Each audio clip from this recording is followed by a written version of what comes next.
This episode of This Non-Religious Life is brought to you by Audible.com. I know, we got a sponsor. How cool is that? And not only do we have a sponsor, but you get something free out of it. Go to audibletrial.com/TNRL, and you can sign up for a free 30-day subscription. And while you're at it, you get one free audiobook to download. So sign up. It's free. It's like you paid nothing for it. Jesus got out here. I thought I was a good Christian. Jesus died on the cross. I go to church every Sunday. Jesus got out here. Then I read that this Jesus died on a cross for a rotten hooker. I thought I was a good Christian. I go to church every Sunday. I thought I was a good Christian. I go to church every Sunday. I am a very religious person. I thought I was a good Christian. The very lies the serpent told to Eve in the Garden of Eden. Garden of Eden. Garden of Eden. The gospel of Jesus Christ.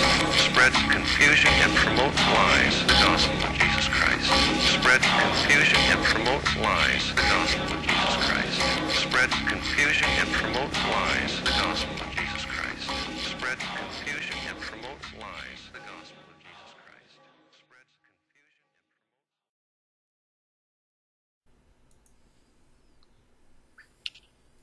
Hey everybody, it is Friday, March 30th, This Non-Religious Life. I'm your host, Ken. With me all the way across the country, we have Bob. How's it going? And Jason. Hey, what's up?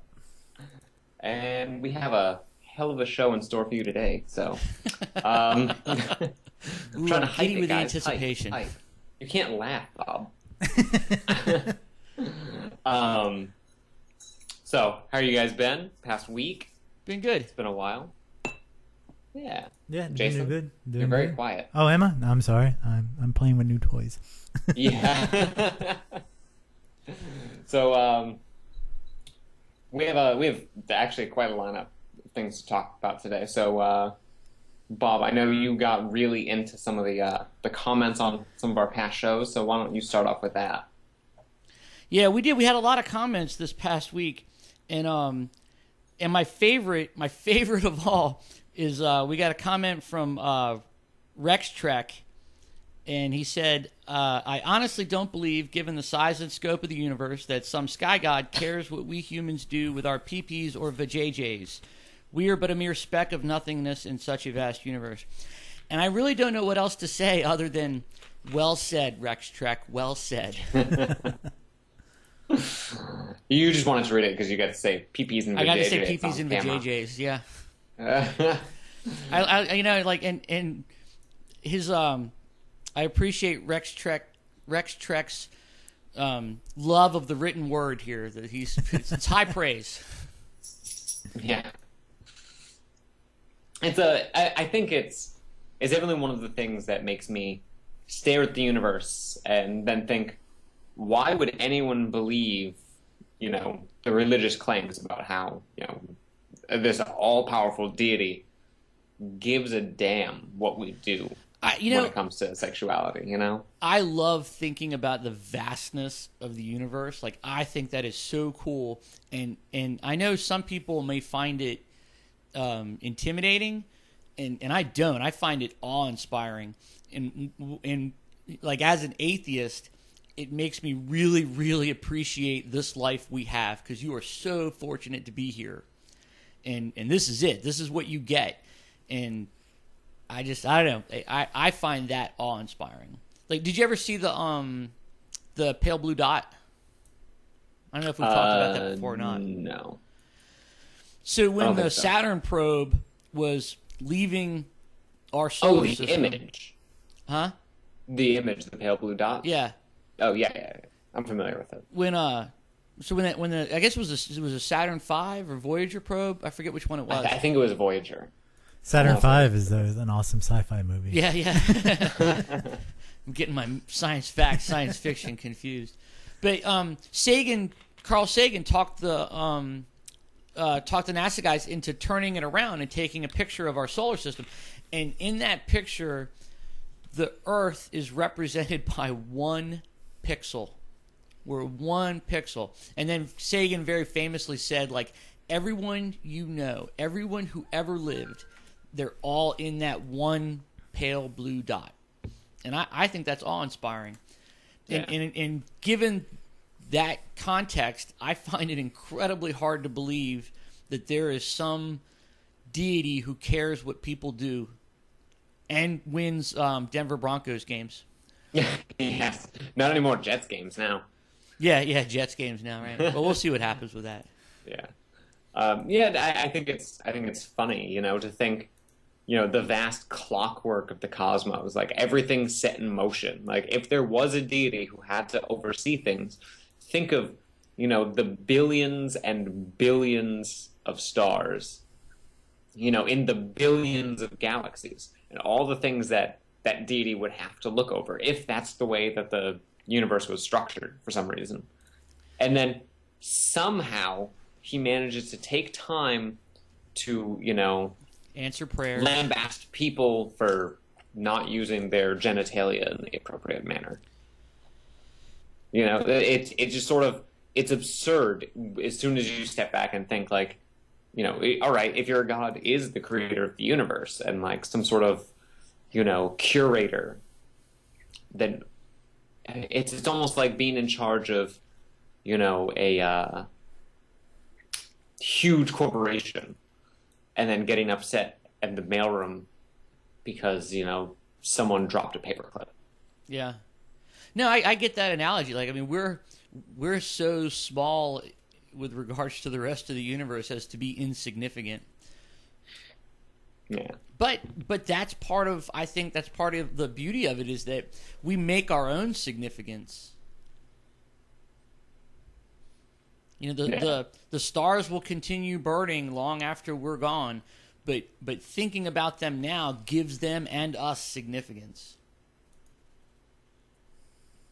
Kind of neat. I don't know. That's enough philosophy, I guess.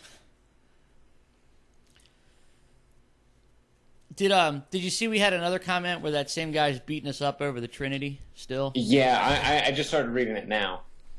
He says, this is Jim Trueblue 99. Thank you for coming back and watching another show. Thanks. Gentlemen, one, I have never before heard anyone claim that the historical context of a historical event was irrelevant. That's just bizarre. I don't believe he said that. The doctrine of the Trinity was formulated to address specific issues that arose circa 300 CE regarding God and Christ. If you don't know the problems the doctrine addresses, how do you figure out what the doctrine means? Hello, at a minimum you need context to understand the Greek vocabulary of the doctrine's text. Can you do that without context? How? I don't think we ever said that you don't need context. For people who maybe haven't seen the last 2 episodes, we were talking about the Trinity, and Jim Trueblue is essentially agreeing with what we're saying, but he doesn't like, I guess he doesn't like the way we're putting it. Where the Trinity was formulated exactly as he says, to combat a specific issue that arose circa 300, i.e. Arianism. The idea that Jesus wasn't divine. The proto-orthodoxy wanted a divine Christ, but they didn't want polytheism. So they ended up coming up with this really bizarre, explanation for the Godhead that doesn't really make sense. They essentially, as I said in a previous episode, and as essentially Dr. Price said in the first episode when we had him on talking about it, they theologically painted themselves into a corner from which they could never escape. Well, isn't that the historical context? That is the historical context.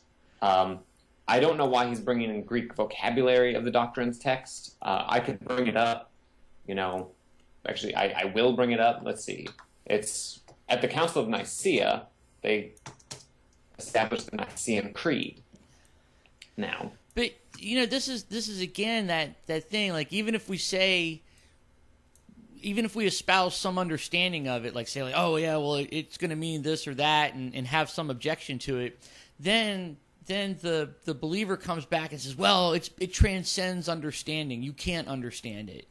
So and this is starting to agitate me to be told on one side you don't get it, and then on another side told you can't get it. Yeah. That's starting to get under my skin, to be honest with you. Yeah. It really is, like, you know, at 325 at the First Council of Nicea, they decided that in English we believe in one God, the Father Almighty, maker of all things visible and invisible, and in one Lord Jesus Christ, Son of God, begotten of the Father, light of light, very God of very God. And in Greek it is kai eos ena kurion, Ieson Christon ton, oh God, I hate dealing with caps in Greek. Ion ton theo ton, it's Gionto theo ton monogeno. It's essentially the same thing. They're just trying to establish that Jesus is God. You know, this wasn't, you know, the Nicene Creed wasn't the rationalization for the Trinity. It was essentially just, you know, about 300 bishops got together. Of them, there were only a few Arians in attendance, and they sort of, you know, beat the Arians down and said, no, you know, we outnumber you. This is what we believe. If you don't like it, you can go. I mean, what a perfect creed, though, that says, like, you know, where you can say on one side you don't get it, and then on the other, in the same breath, say, but you can't get it. So there you go. Just listen to what we say. Yeah. I mean, that's driving me nuts. Theologians for centuries have, you know, tried to handle the whole Christology and theology of the Trinity, where, you know, Jesus is God, but he's not the Father, and the Father is God, but he's not the Son or the Holy Spirit, and the Holy Spirit is also God, but it's not either one of the other two. But it's not modalism and it's not tritheism. You know, they're the same substance of being, but they're not each other. And you know, it's exactly as I said. The second you stop talking, you end up with something you don't want. Maybe we'll have to have like a special This Non-Religious Life Trinity episode. It would have to be forever long. Yeah, right. You'd never stop.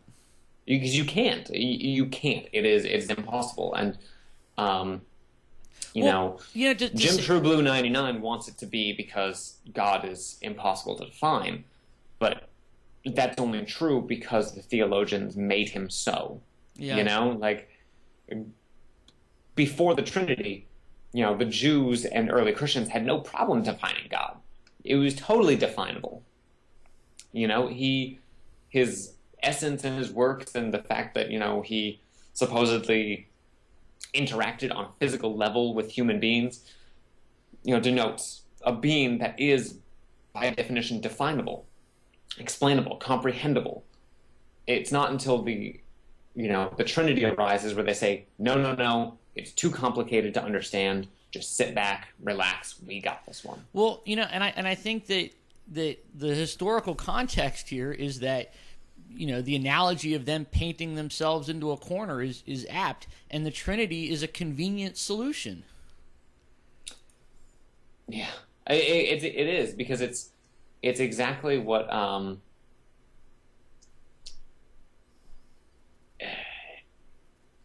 it's exactly what an educated elite would do to an uneducated population if they wanted to control power. They would say, no, sit back, we got this one, and come up with something that is just insanely impossible to comprehend in layman's terms. But even they made something so beautifully complicated that even the educated elite can't get it, because it's nonsense, essentially. You know, you can't define it, and they're using words to define things in order to define something that can't be defined. If that makes sense.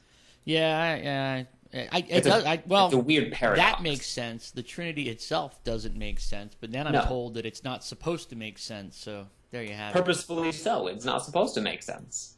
You know, because they wanted... if you want the historical context was in the early church. You know, before the establishment of, the Catholic orthodoxy.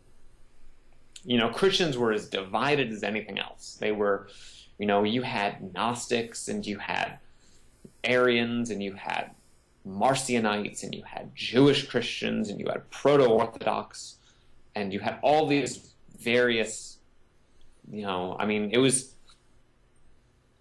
different Christian sects for a dime a dozen. You could go anywhere in the Roman Empire and find Christians who believed something completely fucking different from Christians in another part of the empire. Whether they believed that, Jesus was the risen Jewish Messiah, or if he was the suffering Son of God, or if he was, completely divine and didn't even have a human form, or he never existed on earth and he only existed in heaven. You've seen The Life of Brian, haven't you? Yeah. Which I think that commentary on all the different Christian sects is brilliant. Oh, of course. What was the part with the shoe? Yeah, well, that was right. And then like, no, we must gather shoes. No, we must all wear one shoe. Yeah. And they're all arguing about exactly what to do. I don't imagine that was so far from the truth. It's not. That's the thing. It's really not. And you can even see it in the scriptures themselves. John, which is a really, really weird gospel, has one foot in Docetism. It's where Jesus only appears to be human. He's not actually human. But when you read Mark, it's hard to imagine Jesus as anything but human. The Christology is so low. Yeah. Well, we'll have to shelve the Trinity for another special episode. Maybe if we get some more another Trinity episode. Yeah. It's starting to get like the Shroud of Turin. Yeah. All right. Did we have any other comments? I feel like we had another one, but I don't know where it is, if we had one.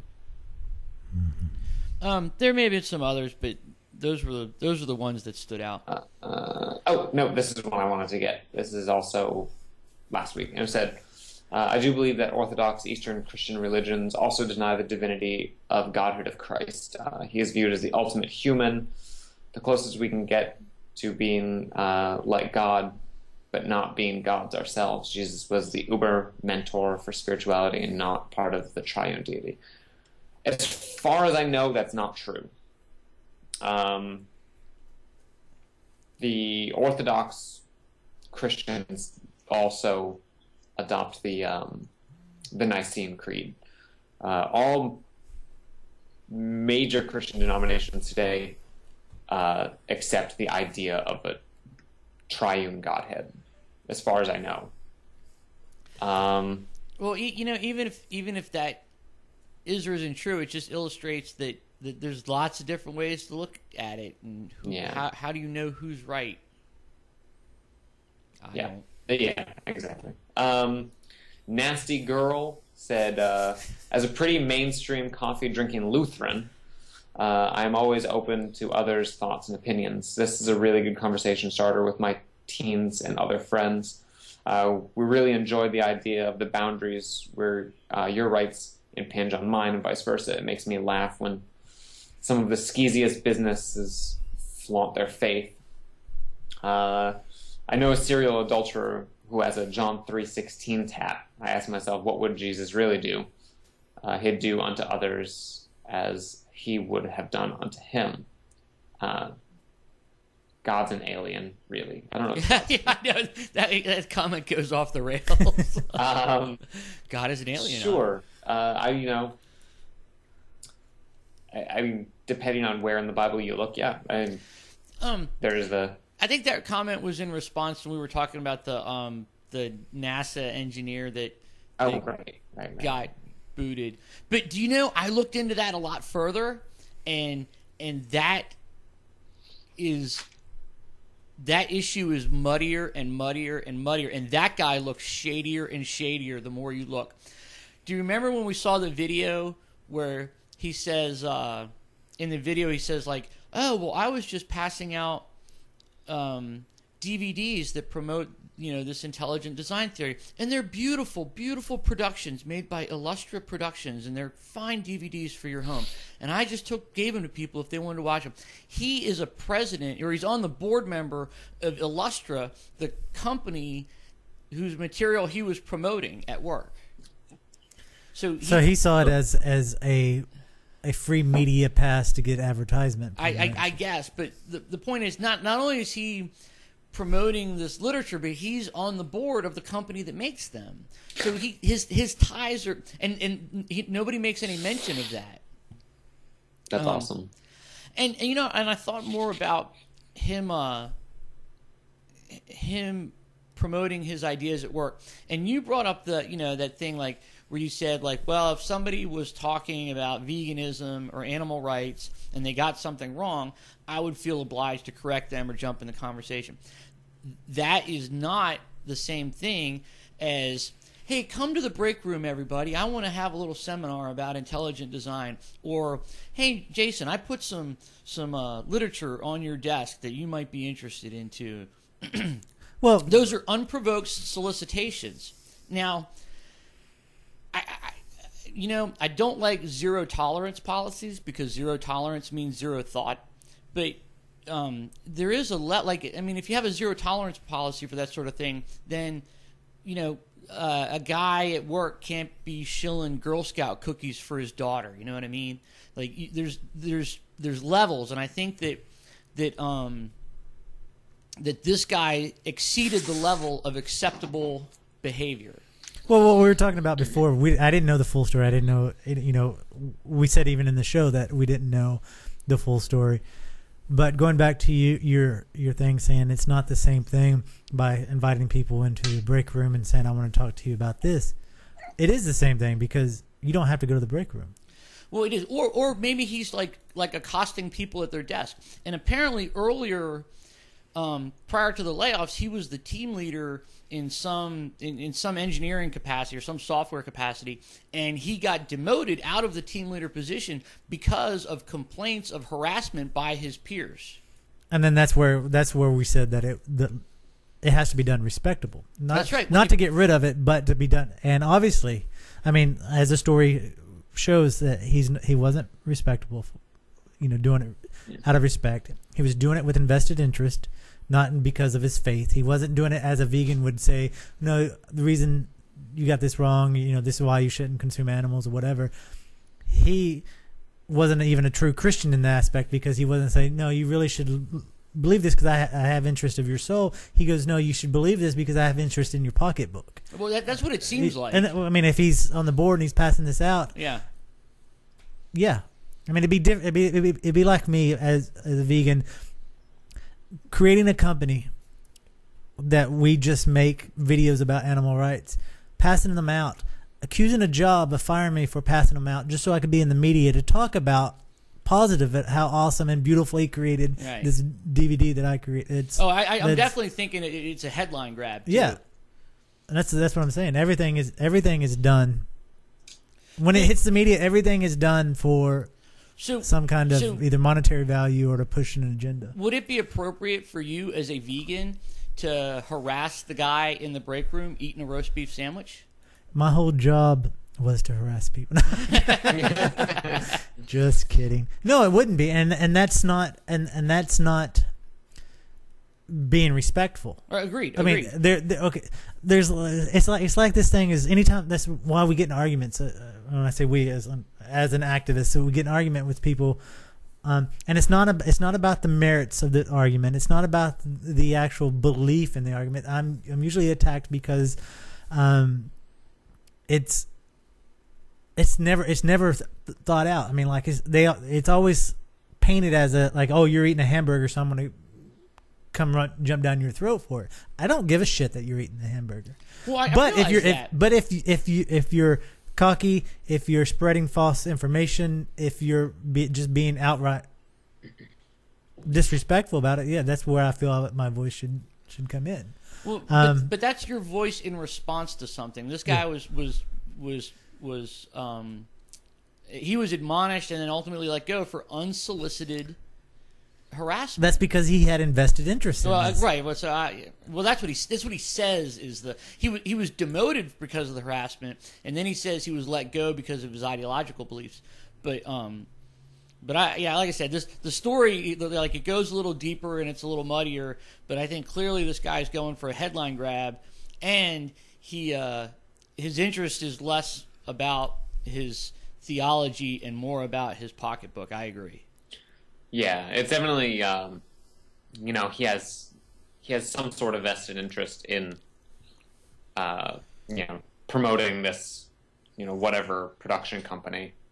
So he's sort of using his job as a platform, and when he was let go because of it, he decided to retaliate to get, it seems like, media. Oh, he got a lot of media. I know how to flip media, and that's what you do. Yeah, and so get this, and also the latest. If you go on the website, is it's the Center for Science Education. They have a website where they're tracking all of the legal proceedings in this, and the latest legal proceeding is the JPL guys filed. They filed a paper or a suit to limit media coverage on the case, and that guy's lawyer shot it down. So he wants the media attention. Yeah, of course he does. I mean, it's funny because he's sort of grandstanding for his faith, which is an unchristian thing to do, at least from a biblical standpoint. And I love this. I love this verse.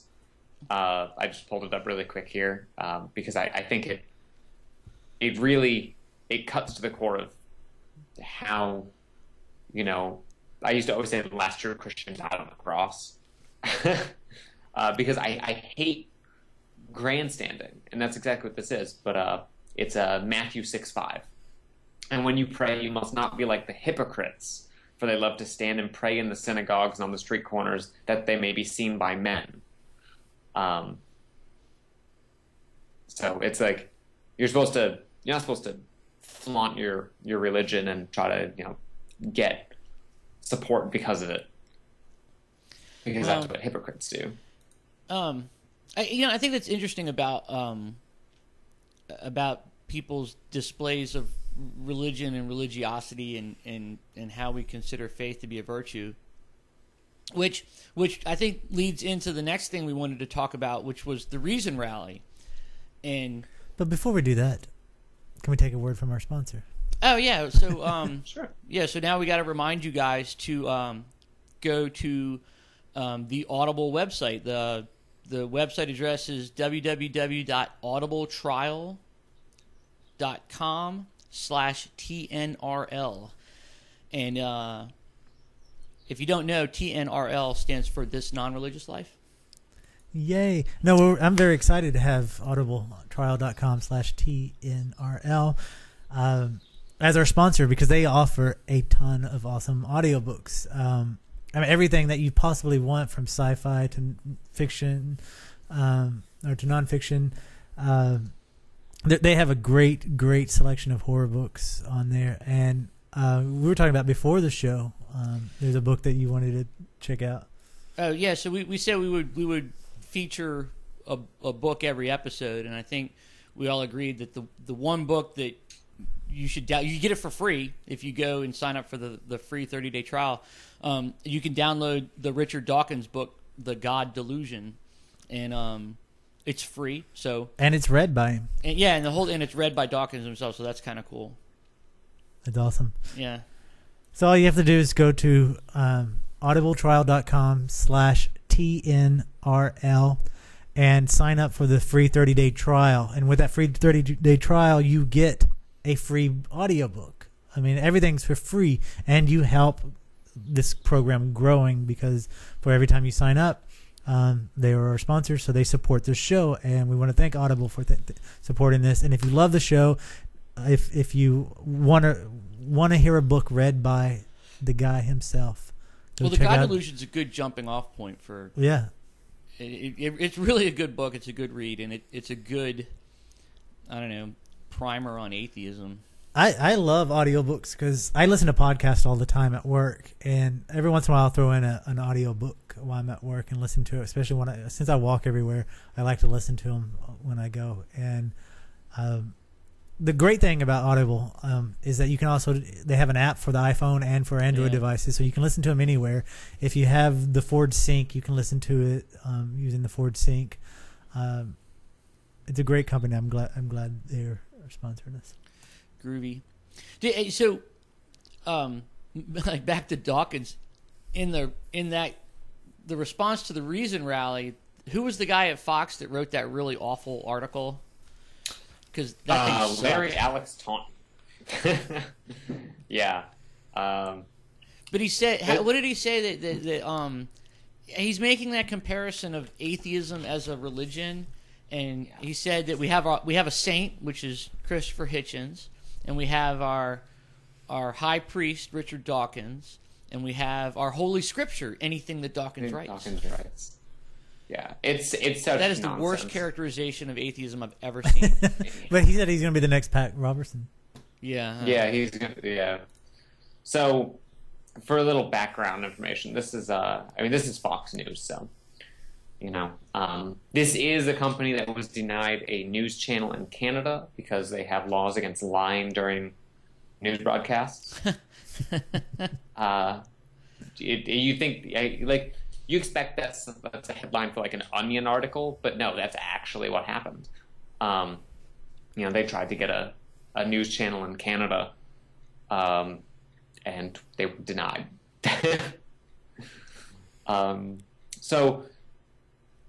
For anyone who doesn't know, last Saturday was the big Reason rally in D.C. on the Mall, and so 20,000 people. Was it really 20,000 people? Yeah. That's awesome. And there were speakers and all that sort of stuff, but this guy goes on this tangent. He says, "It has become a kind of religion, a church of unbelief, complete with a saint, etc." Just like we said, Dawkins is set to become the Pat Robertson of atheism, and it's so ridiculous. It's nonsense because rallying around the idea that there is no God isn't the same as saying we believe there's God. There's no positive claim, and we've said it 1,000 times now. Irreligion is not religion. It's like saying not playing football is a sport. It's like saying off is a television channel. That's what I like that one. Like. Bill Maher said it was abstinence is a sex position. Yeah, exactly. Like, not doing something and doing something aren't equal actions, Well, that guy even does that thing where they bring up all of he goes down the Hitler, Stalin, Mao Zedong where atheists rode. He does it obliquely, though. He doesn't, and it's not even supported by any facts. He just makes the statement that atheists are responsible for, the millions of deaths around the world. Well, what's even goes further than what Fox News is saying about this article is what everyday people are really saying. Because on G Plus and on Facebook, people were posting about the rally, showing their photos and stuff, and on every single one of the posts that I've seen, there was at least 3 people, and I don't know if they're trolls or if they truly believe this, but they feel that even on YouTube, on the videos that show them giving their talks at the event, say that Dawkins, all he's doing is spewing hate speech, and which is crazy. I mean, a lot of people are like, it's a big fight on all these comment pages, but there are a large group apparently, or maybe it's just the same people doing it across the board, but they're trying to push the agenda that everything that Dawkins said and everything that was said on the stage was hate speech. And because, and they're quoting, I don't know how far out of context it's been taken, but there's a quote that he said that we need to be more aggressive in our atheist views. We need to ridicule, and I'm not quoting him. Probably, that's what they're saying on the line. They're saying that we need to ridicule Christians and believers. And I don't know how much of that's a real quote, but they're saying that he's just pushing hate speech for it. Well, that's kind of a. I'm not sure how, if that was taken out of context or not, or what exactly he said, but that is a common theme in a lot of Dawkins's books, and even Harris too. But what they, what they're saying though is they're saying, like, ridicule the ridiculous, and one of their messages is that religion should not be exempt from criticism. It should not, and yet we live in a society where it is, right? I mean, how many times were you told as a kid, don't talk about religion? Yeah. Like, why does it get a pass? Why is it exempt from criticism when it shouldn't be? And that's really the larger message that I think the Reason Rally was trying to promote was, stand up for yourself, and it's okay to criticize religion. It's not exempt from criticism. Now, I did read where the one guy, he used the phrase "stand your ground," which that was a, like, in fact, everybody in the audience, what I read was, he said, like, atheists stand your ground, and everybody was like, yeah, because apparently that's one of the Florida laws that's under fire for the that shooting in Florida. Was his name Trayvon Howard? Oh yeah, Trayvon Martin. Yeah. Huh? Yeah, Trayvon. Yeah, which that's a whole miscarriage of justice there, but we'll Yeah. see how that shakes out. But yeah, Dawkins has said repeatedly that religion shouldn't be exempt from criticism. You should be able to criticize religion and ridicule the ridiculous. Yeah, I mean, just the same way you can ridicule any political position. Having a religious belief is a choice. I mean, whether you believe it or not. If you were born in any other culture, you would be a different religion. If you're a Christian right now living in America, if you were born in Pakistan, chances are you wouldn't be a Christian. You would be a Muslim. If you were living in India, you would be a Hindu. Religion is either a choice or a chance of birth, but either way, you have the ability to change it. It's not hate speech in the way that, rallying against people for their sexual orientation or their gender or their, perceived race is, because those are things that someone can't change. Making fun of religion is no different than making fun of someone's, ridiculous political ideas. If you see someone who, has, the absurd mentality of some, right-wing nut job, damn right, I'm going to call them out on it. Yeah. But I just want to make a clarification, because what you said is kind of blurry. Calling somebody out on a belief that is either unpopular or just not true is different from making fun of them, or and we should never support pointing fingers and making fun of somebody because of their beliefs ever. Well, so I think the thing is this is that you're free to have whatever beliefs you want, but you can't impose them on me, and you can't base legislature on them, on your crazy beliefs, whether I think they're crazy or not, because those are just there's personal freedom to believe whatever you want. You can believe that the sky is green and the moon is made of cheese, but that doesn't necessarily make it so, and it's not right for you to force that belief on me.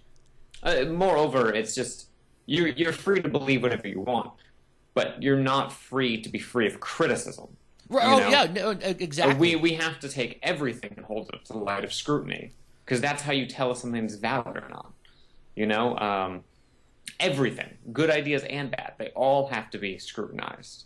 But that's not making until you can examine it. But it's important to let that distinction know that's not making fun of people.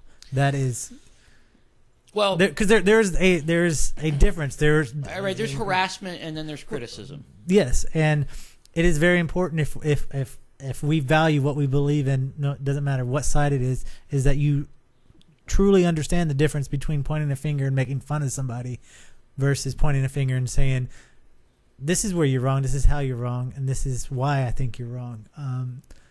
There's a difference between that. Agreed. And it just needs to be said because... Oh, right. I wouldn't support bullying or harassing people. No, but unless it's for religious purposes. Yeah, unless it's for religious purposes. But there's laws that protect us. We can do that. Yeah. Yeah.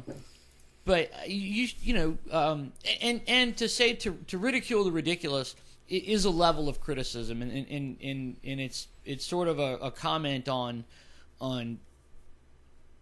the ridiculous deserves ridicule, I guess. I don't know. Yeah. I mean, you have to be able to call a spade a spade. You know, when something is ridiculous, the only way people are going to realize that it's ridiculous is by pointing out just how ridiculous it is. Not to use the same word however many times in that sentence, but yeah. You know, that's just like ridiculous. I said, you have to be able to fast. call a spade a spade. If something's a silly belief, you have to be able to point to it and say, you know, this is ridiculous and this is why. You know, we're in a sad state of affairs in this country because, you know, I forget the exact percentage, but it's a huge number of people who either don't believe in evolution, who have serious doubts about it because of their religious beliefs. It's 40%. 40%. Yeah, That's there absurd. was a poll, and I forget who did it. I want to say maybe Gallup, and it was it was either Gallup or a and that's been done a Rasmussen. couple of times because it's one of those things. It depends on like who you're asking, how you're asking, and who does the asking. But the number hovers around 40. Yeah. Which I've I seen it think done is by a couple shockingly different high. groups, and I don't know exactly what their methodology was, but I know they were fairly large studies, and 40 sounds right. But that's crazy. That's absurd. That's a huge number of the population who don't believe something, you know, as fundamentally, you know, sound as evolution. You know, there are a few things in science that are as sure as evolution. You know, maybe. Yeah. And not only that, but gravity. modern biology is sort of grounded in evolution. Yeah. Without it, lots of it's modern been said, biology nothing falls makes apart. sense without the light of evolution. You know, without evolution, nothing makes sense. Yeah. Not in modern science, at least when it comes to life sciences. 40% is a frighteningly high number.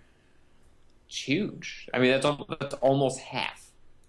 That's almost 1 in 2. That's more than 1 in 3. Or more than 1 in 3.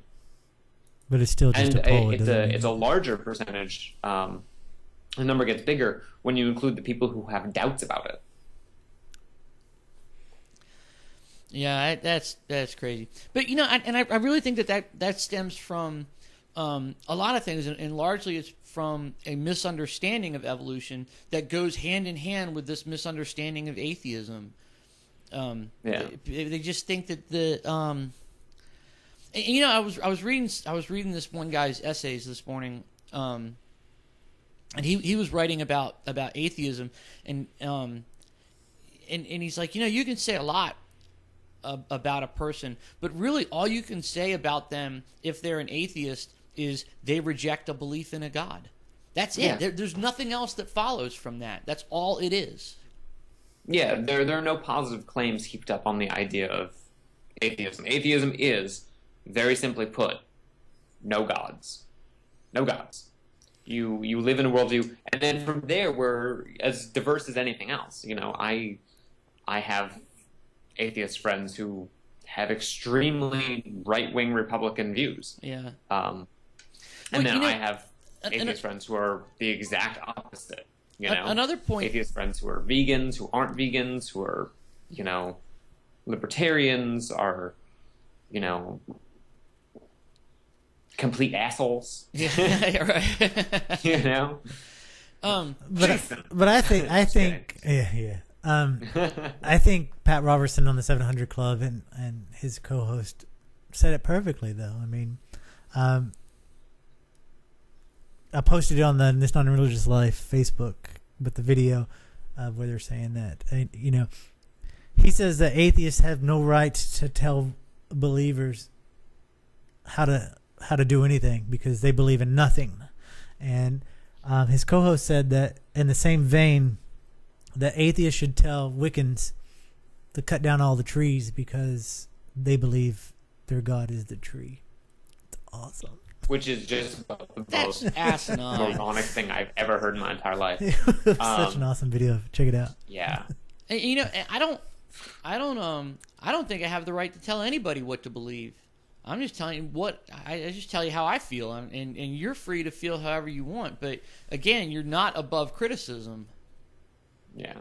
Yeah, no, that's exactly right. You know, being free to believe what you want and being above criticism are not the same thing. Yeah, you know, and I think another salient point is that lots of Christians are atheists with regards to lots of other gods.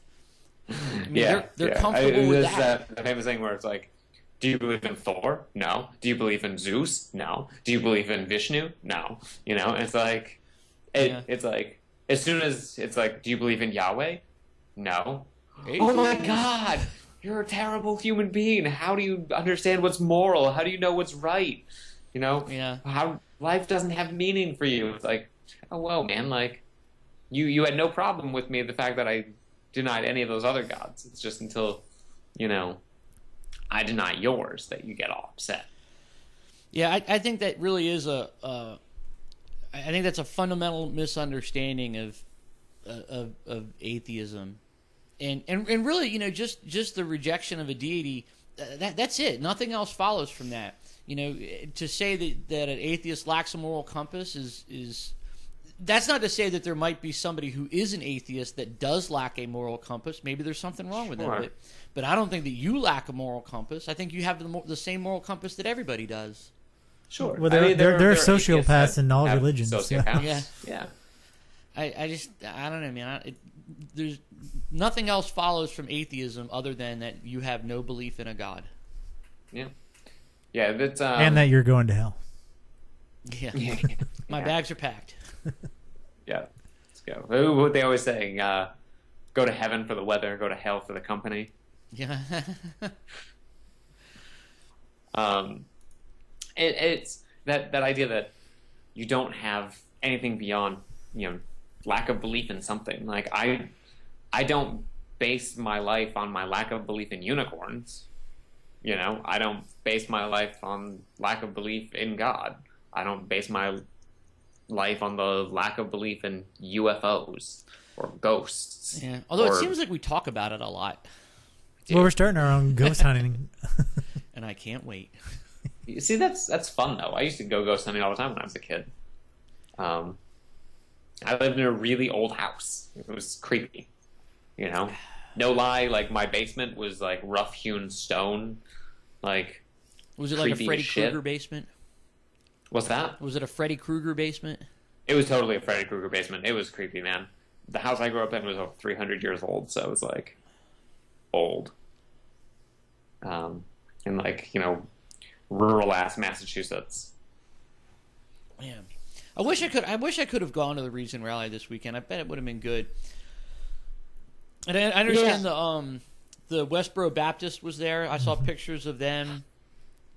Because one of Fred Phelps' sons was there, wasn't he? Huh? One of Fred Phelps' kids, he's got a son named. The whole church is his kids. What are you talking about? Fred Phelps has a son named Nate, I think his name is, and he is an atheist. He's rejected the whole church, and he's in the atheist community, I guess. Yeah. He's an infiltrator. Yeah, I've seen him speak at a few other things too. Like he seems to be pretty outspoken, and I mean, how could you not be with a dad like that, right? You know, when your entire family is maybe the most hated family in the U.S., which is saying something. I finally watched Red State. Oh yeah. Yeah. What'd you think? Oh really? It was all right. Yeah, it was good. Yeah, that was a good movie. I watched it right after you suggested it. I love the killing, and Yeah, I bet you did. that was awesome. But anyway, I thought it was funny when Westboro protested the what was it, the debut of the film. Kevin Smith invited them. Yeah, he told them to come inside. He'd give them a microphone. Right, And and then he said that it was, I guess it was Shirley Phelps, that she left like, I don't know, 30 minutes in, and then he said that they all took one of their hate posters and they all like autographed it and gave it to him. so that's awesome. Awesome. So when I interviewed her, she didn't autograph anything. I know.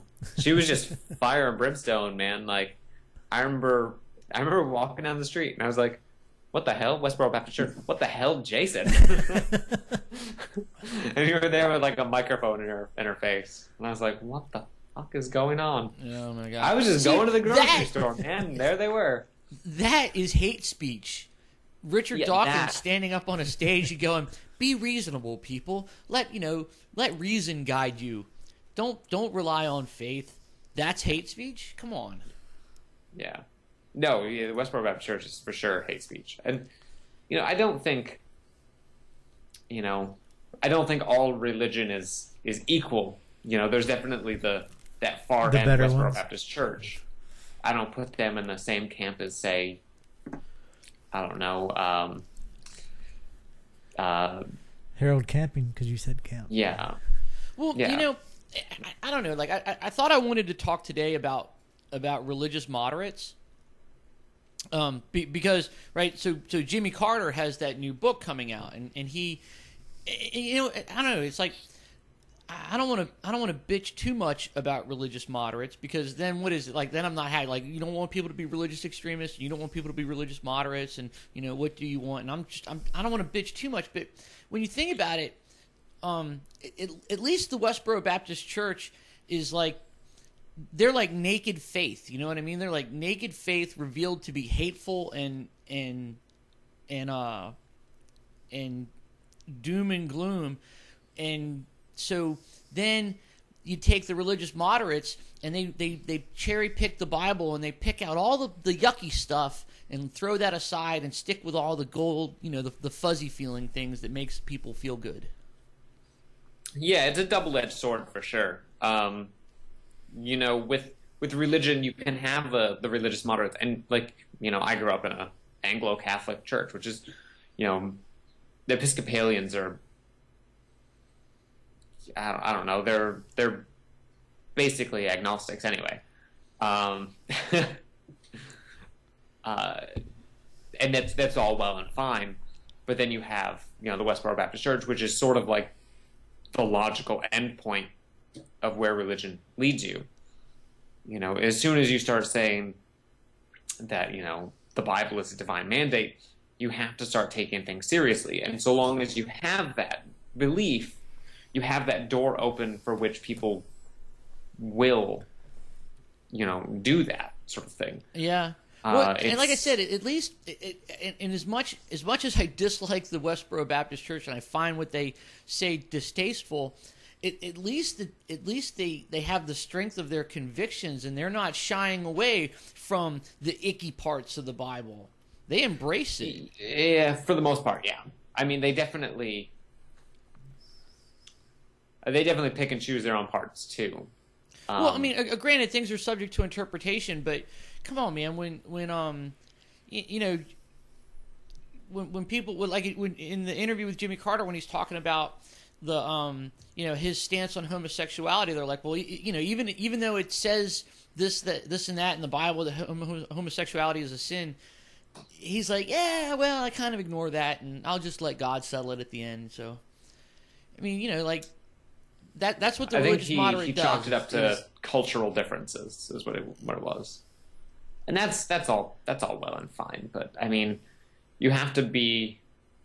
If that's the case, you have to go through and you have to pick out everything, and then you can't get upset when someone else handpicks things that you don't like, because then it's just special pleading. You're saying no. we went through and we picked out all the good parts, and you're picking the wrong good parts, so you're wrong. But if you're going to cherry pick anything, then you have to let everyone cherry pick what they want, and then the doors open again for people like the Westboro Baptist Church. I wrote this thing down because I was reading the Sam Harris book, The End of Faith, and and he had a note here about moderates, and he says that the moderate retreat from scriptural literalism is that it draws its inspiration not from scripture but from cultural developments that have rendered many of God's utterances difficult to accept as written. And so again, we're finding that retreat from modern societies causing that retreat from biblical literalism, because it's not convenient anymore to accept biblical literalism, and because of our culture. You mentioned cultural developments. Yeah, well, I mean, and it's a good point to make because, this ties into the previous point about atheists and their view of us as being, immoral. Where do you get your moral compass from? It's like, even Christians, they're not taking their moral compass from the Bible, because I guarantee you'll go through and you'll find 1,000 things in there that are supposed to be moral judgments that you don't accept, even as a Christian. I would guarantee most Christians, even if they don't like homosexuals, don't think that they should be put to death. Yeah, because they're unacceptable in today's society. Solution, and they don't accept that if you, I think it's, if you come across a town that has non-believers in it, you're supposed to raise the entire town, including the trees.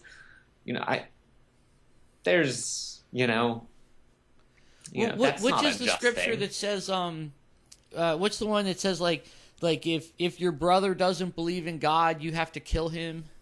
Yeah, or slavery. Leviticus 25:44, where it tells people how to procure slaves.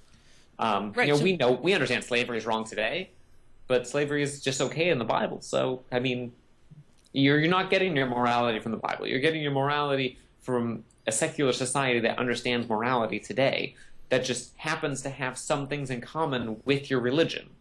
Yeah. And that's because what's been acceptable in your religion has been dictated by secular mandates.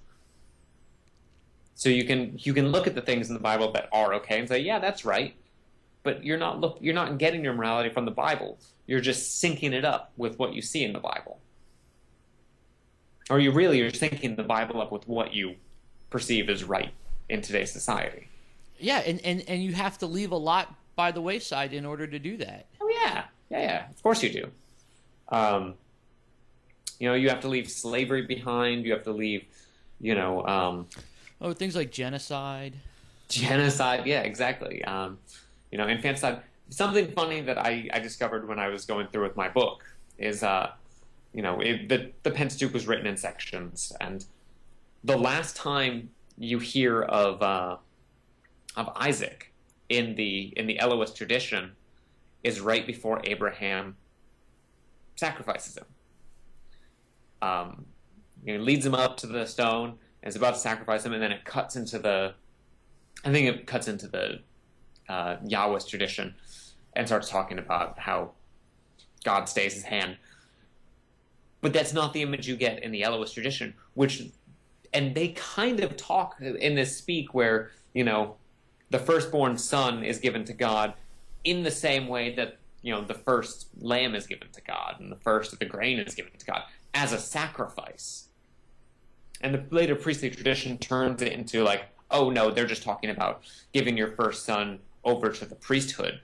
But that's not the image you get. You get this idea of, filicide, infant sacrifice of the firstborn son, which very well could have been a tradition.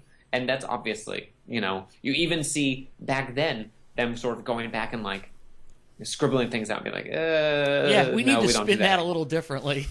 Yeah. Oh, that's awful. One tradition that it was frightening when I found it. I was like, what?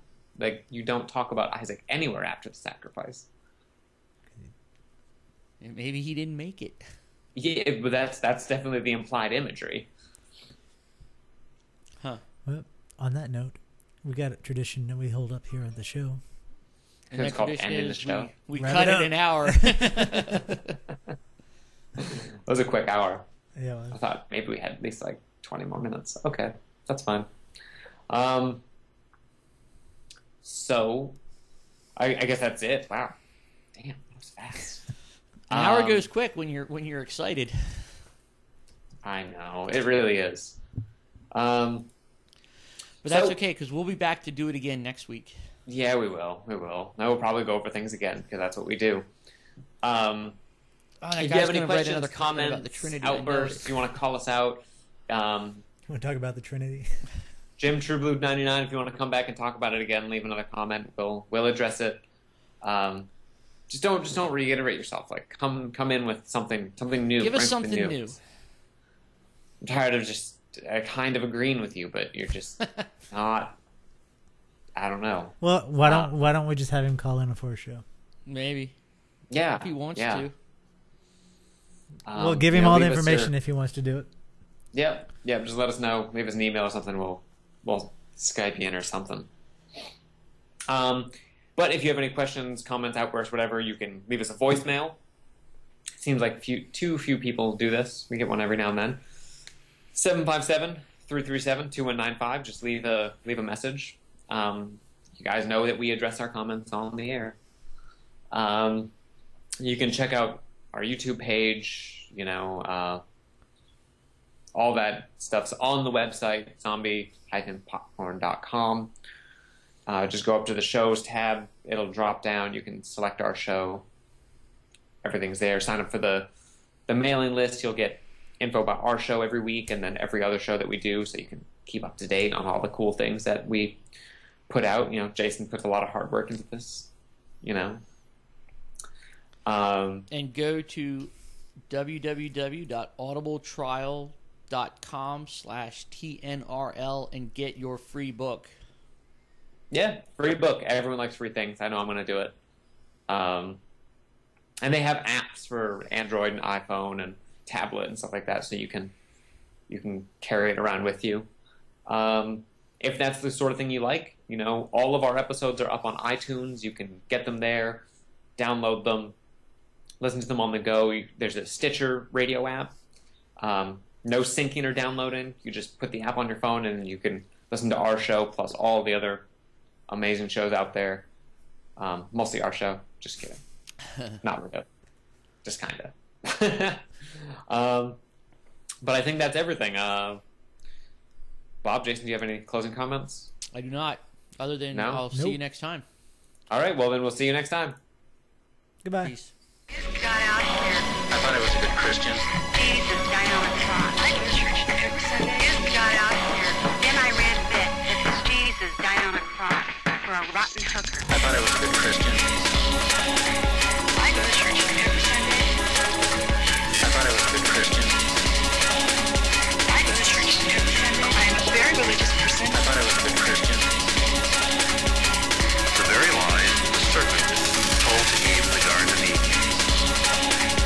Garden of Eden. Garden of Eden. The gospel of Jesus Christ. Spread confusion and promote lies. The gospel of Jesus Christ. Spread confusion and promote lies. The gospel of Jesus Christ. Spread confusion and promote lies. The gospel